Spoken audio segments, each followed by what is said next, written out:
Shalom, shalom. First and foremost, I want to begin by giving our praise, honor, and glory unto Yahweh, Bahashem Yahushai, Bahashem Rachah Kodash. Double honors unto the elders and to the apostles of Great Millstone, and enough respect to the brothers out there pushing and spreading the gospel of Yahweh Bahashem Yahushai to the folkness of the world.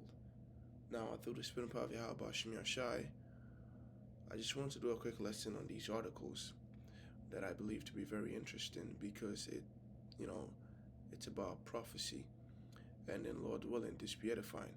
And because there's a lot of articles, I'm gonna try to make this as quick as possible and not make this too long by limiting the amount of precepts that I bring out, because this is pretty much self-explanatory. These articles hint towards the World War III, right? The certainty of World War III. And so what I have here is the book of Jeremiah chapter 49, start from verse 20. It says, "Therefore hear the counsel of the Lord Yahweh, that he has taken against Edom, and his purposes that he has purposed against the inhabitants of Teman." If you go into Jeremiah chapter 50, the same thing is said word for word, but it is a prophecy against Babylon. And if you go into the book of Revelation, Babylon, right, the doom of Babylon, it comes about by way of what? Gog and Magog. Okay? So when 1,000 years are expired, Rome goes into, it goes down. The Lord will have it to where the Roman Empire goes down. For 1,000 years, it has no significant impact on a world stage. So for 1,000 years, it's down, and then after 1,000 years expired, Satan, which is Esau Edom, he shall be loosed out of his prison. And Esau, when he establishes his empire, it is known as the revival of the beast.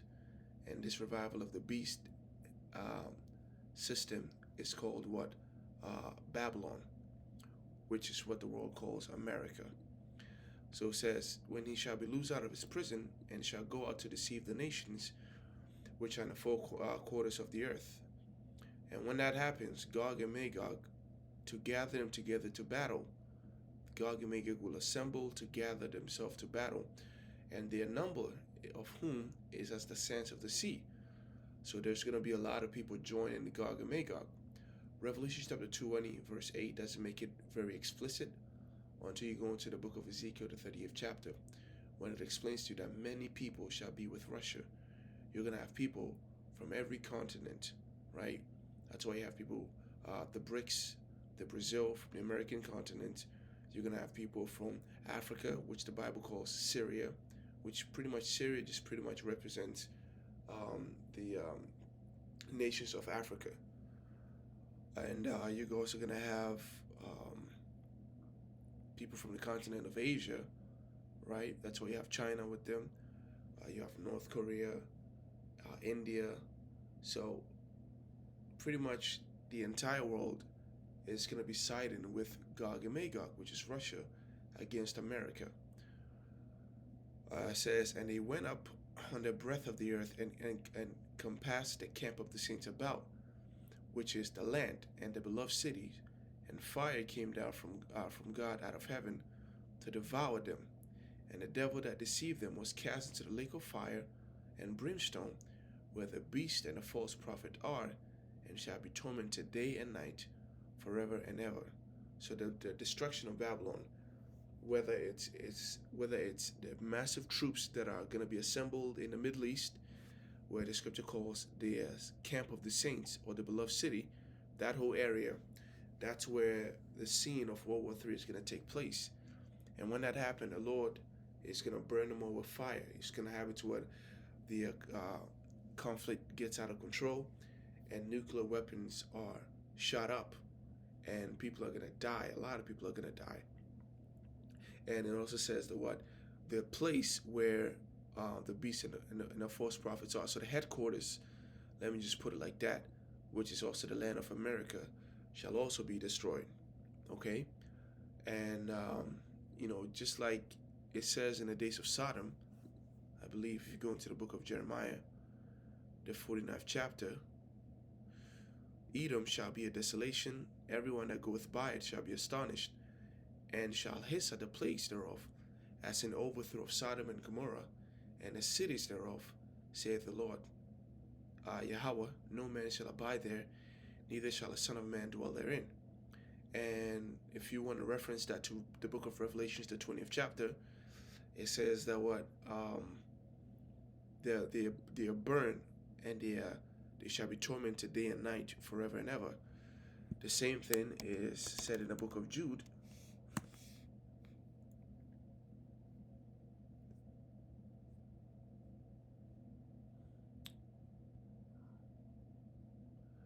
Chapter 1, verse 7.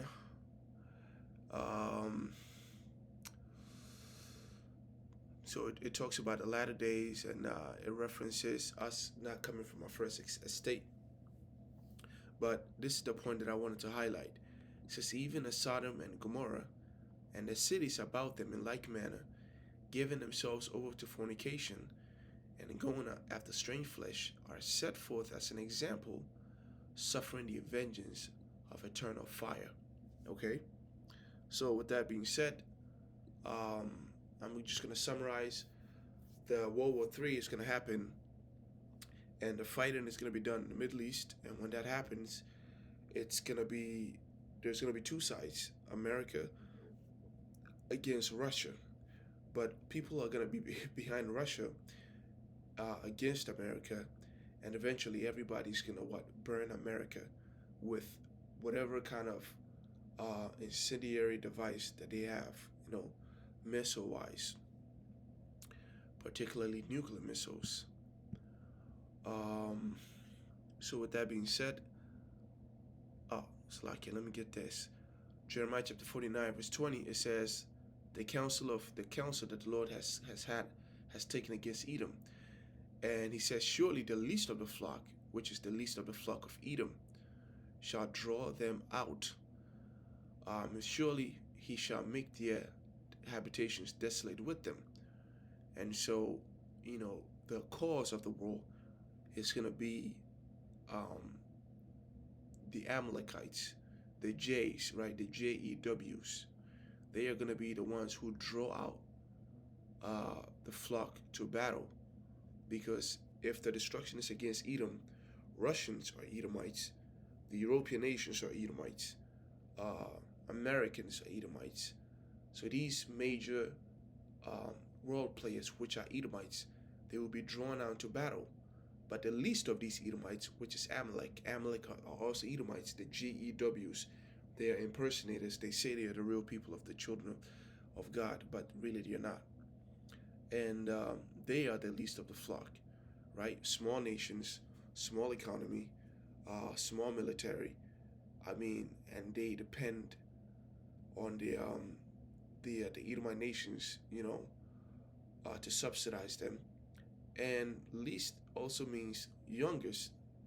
And when you go into the lineage of Esau, Edom, Amalek is the youngest, right? So surely he shall make their habitations desolate with them. So they are going to be the reason the nations draw out to war. And when that happens, they shall be made desolate. At their desolation, Jeremiah chapter 49, verse 21, the earth is moved at the noise of their fall, at the cry of the noise thereof was heard in the Red Sea, that area, okay? Behold, he, Yahweh Shai, shall come up and fly as the eagle, and spread his wings over Basra, and in that day shall the hearts of mighty men of Edom be as the heart of a woman in her pangs. So let's get into the article. First article, it says Donald Trump administration backs big arms sales to Israel, defying Congress. The United States President Donald Trump's administration announced on Friday that it had approved military sales to Israel worth $7.4 billion, despite a Democratic lawmaker's request that the sale be paused until he received more information. So this is the least of the flock drawing them out. They are causing a stir. The things that you're doing, the lobbyists, right, aside from the bombing that's going on, they have infiltrated and inserted themselves in places where they are not welcome, and they're causing things like this to take place, funding on this scale that have not been approved, but it's still going out because of them. Since the Department of Defense announced that the State of Department has approved a package for Israel worth an estimated $6.75 billion that included munitions, guidance kits, and fuses with Boeing Company among the principal contractors. It also detailed a deal estimated 660 million to sell Hellfire missiles to Israel, in which Lockheed Martin would be the principal contractor. The announcement came as this guy, the Amalek Prime Minister Benjamin Netanyahu, visited Washington for meetings with Trump administration officials and members of Congress. And so, in the name of protection, they have received a generous amount of donations from Babylon, while these people have not received shit. And what they have resorted to doing is that they've been trying to surrender, broker a peace treaty with Russia, but so far nothing has come of it. And right now, as I'm speaking, brothers can actually look it up. They have relinquished controls over what? Over mineral deposits to America in exchange for aid, right? The same kind of aid that they're giving onto Amalek, free of charge. Okay? So,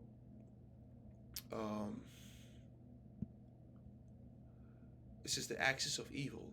Iran is taking North Korea's help to build nuclear missiles with a range of 1,800 miles that could reach Europe. I had mentioned this in my previous video, and I finally found the article. It says recent developments have revealed sometimes extremely shocking and dangerous as Iran is eventually taking the help of North Korea in taking forward their nuclear missile programs, which will be reportedly having a range of 1,800 miles and could devastate Europe too. Iran, oh, Iran is reportedly advancing its nuclear weapons program while allegedly developing dangerous missiles capable of reaching Europe based on designs provided by North Korea, reported Daily Mail. According to Daily Mail, the National Council of Renaissance of Iran eventually disclosed that the Islamic Revolutionary Guard Corps is now utilizing two specific sites disguised as communication satellite launch facilities for missile production. Now, these facilities are believed to be controlled by the Organization of Advanced Defense Research of Iran. Sona Samsami, who is the U.S. representative for the NCRI, eventually criticized the Iranian regime for using negotiations and Western leniency to now further its ambitions over the past 2 decades. The audacity, man, Western leniency. They want to be the only ones who have nuclear missiles and not have any, restrictions by other nations, while everyone else should accept the fact that it's a bunch of bullshit. I'm not even gonna try to explain it, but it's the hypocrisy of America. Let me just put it that way. You try to explain it, your head will explode. This is reportedly the first warhead base is located near Sharad, where numerous experts are working on Gaham 100 rocket with a range of 1,800 miles, which is potentially allowing Iran to target parts of Europe and Israel as well. So the stage is set, the tools are made available, the allegiance are already solidified, and now we wait until the Most High utters His voice, right? Until then, we got to continue on in this faith. And I personally gravitate more so towards World War III, because I know the closer we get to this point, the closer we get to the chip being implemented, and the closer Yahushai is to appearing and healing us and freeing us from this bond of mortality and wickedness. All right, it says why Ukraine and Gaza wars mean Russia could now support nuclear armed Iran, because previously Russia was not very fond of Iran's nuclear program, but because of the war that's going on in Gaza and in Ukraine, they are now not seeing Iran as a threat, but as an ally. They are changing their perspective on other nations, and they allowed other nations to progress in their nuclear arsenal. And so, when you read this article, it says, according to the UN, matter of fact,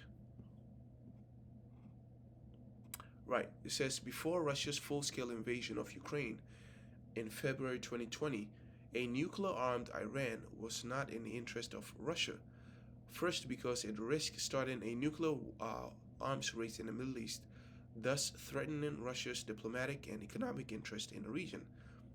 Regional stability is important to these Russian interests.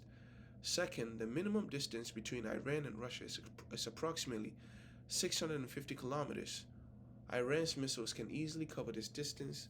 Understandably, the Russians did not want their southern border to be threatened by nuclear arms missiles of Iran. Third, a nuclear arms Iran could increase U.S. commitment and presence in the Middle East, which is something that, Russia really doesn't like. They don't like American bases anywhere around their territory, not even in the Middle East. It is the Kremlin, who sees the U.S. as a rival for regional influence, always look disapprovingly at its presence in the region. Lastly, Iran and Russia are rivals in places such as Syria, and the Caucasus. And nuclear weapons could potentially boost Iran's hand in rivalries with Moscow.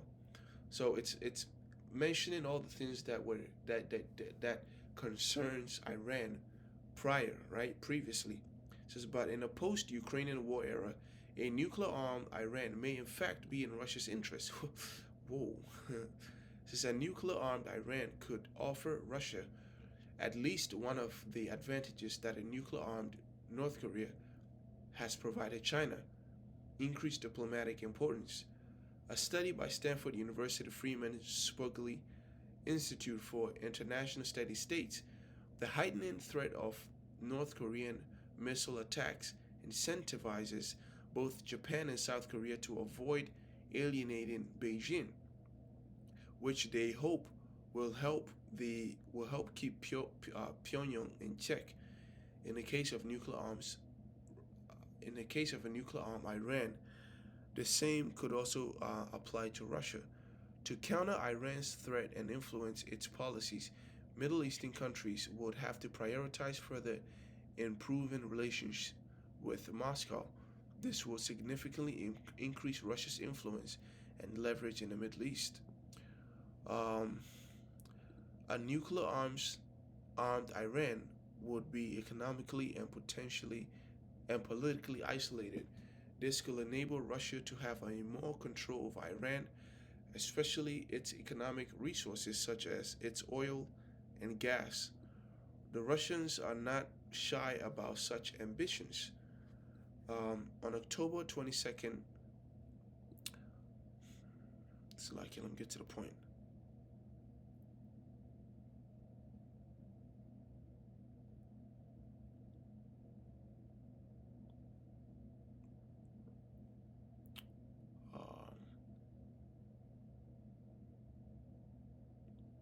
Says in fact, relations could become closer because of Iran's crucial military supports to Russia.